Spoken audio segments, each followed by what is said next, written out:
but Chuck Todd is NBC's chief White House correspondent and political director, and he's with me here in New York. I heard your interview a few moments ago with Ben Rhodes, who's one of the top national security advisors at the White House. He made it sound like these airstrikes were authorized to protect American interests in this town of Erbil. There are about 100 personnel there. But isn't it more than that? They could have evacuated those folks. Which point I made to him, and he said, no, we're not going to do that. Now, part of this is the reason they're emphasizing that is what Kristen just said. That's the legal justification to make sure he is legally within the bounds of the parameters, and so he doesn't get some congressional blowback on this.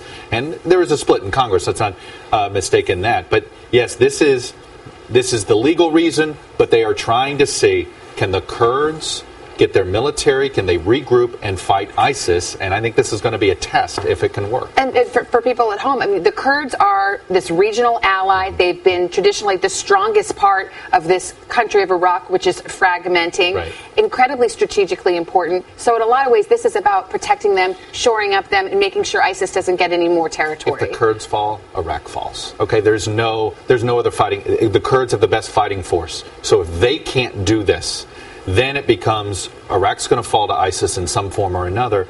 And then, of course, then the United States is going to have no choice but to lead some sort of effort to go back in. And that's what's the president's dilemma here, which is he didn't want to go back in. 4 months ago, people were asking him to do this with ISIS, to try to degrade them. Of course, you can go back. We're almost at the one-year mark of when the president went right to the brink to go after Assad. And it was Syria. In that vacuum, some argue, and there is plenty of evidence now, that ISIS basically got stronger after the United States went to the brink and did not strike Assad at that moment in time. And granted, that had to do with something else with chemical weapons, but all of this is related. All of this, there's sort of a domino effect here, and this is what we have. We're staring at this problem. And again, as I said this more earlier, the issue of ISIS is going to be something that not going to just dog this president for the rest of his term, but it's going to be a challenge for the next president too. Incredibly complex. Some saying do more, and some saying, wow, can you really this just dip your toe with an army? Yeah, it's what's so scary about it. Yeah, that's why we're seeing this kind of action today. Chuck, always good to get your perspective on this breaking news. Thank you.